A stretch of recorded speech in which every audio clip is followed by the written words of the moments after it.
Lep in prijazen dan želim iz Izole, natančneje z področja, ki se imenuje Jagodje.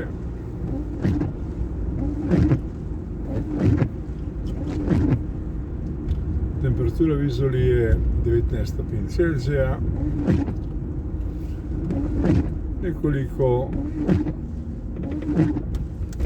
je Zofka pogledala tudi v te kraje, torej nekoliko težuje, naš namen pa ni poročati v imenu, ampak o tem, kakšno je stanje na počivališčih za avtodome v Izoli, sicer glavnem počivališču, ki omogoča 17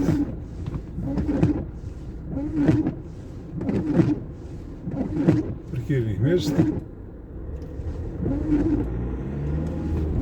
ostala parkirišča pa so namenjena le avtomobilom. Zato boste morali všteti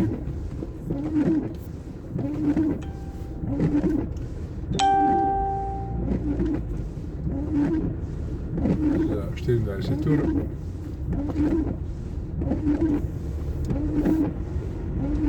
20 evrov. Imeli pa boste na voljo tudi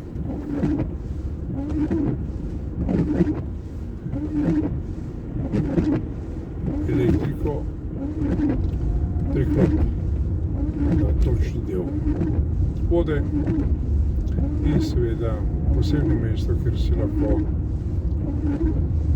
dotočite vodo. No pa si pogledamo, kakšno je stanje v tem trenutku.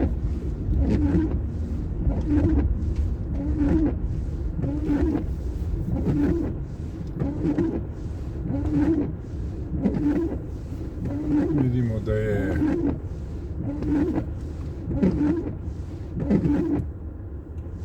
eno parkirno mesto na voljo, no tukaj vidite pa ostala parkirna mesta, ki jih je, kot rečeno, 17. In vsa so, sodeč po tem, kar vidite, tudi zasedena. No, to je parkirišče na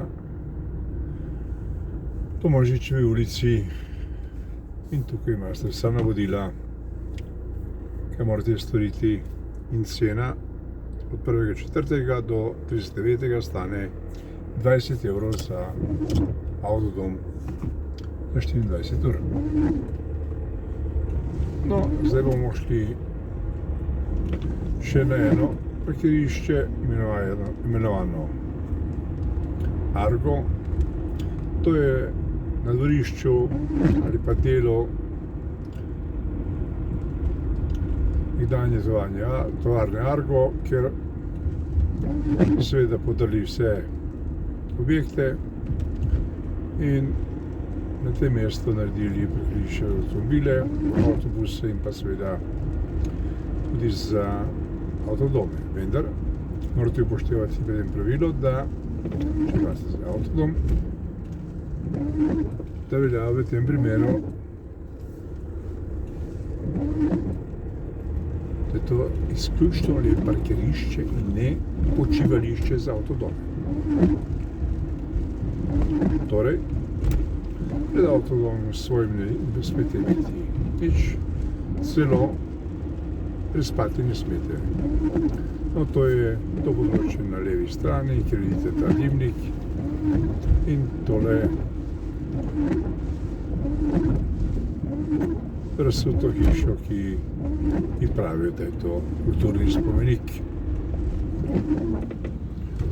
No, pa si pogledajmo tole, kako je danes tukaj. Minuli teden je bilo, ne boste verjeli, na tem področju krepko čez 100 avtodomov. No, zdaj pa je ura 10 do 17 ure in prešteli bomo, parkiranje tu stane za avtodome, parkiranje, ne bo pomote, 10 evrov. In tukaj vidite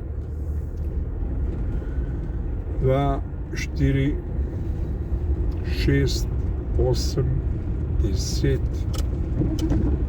12, 13 avtodom.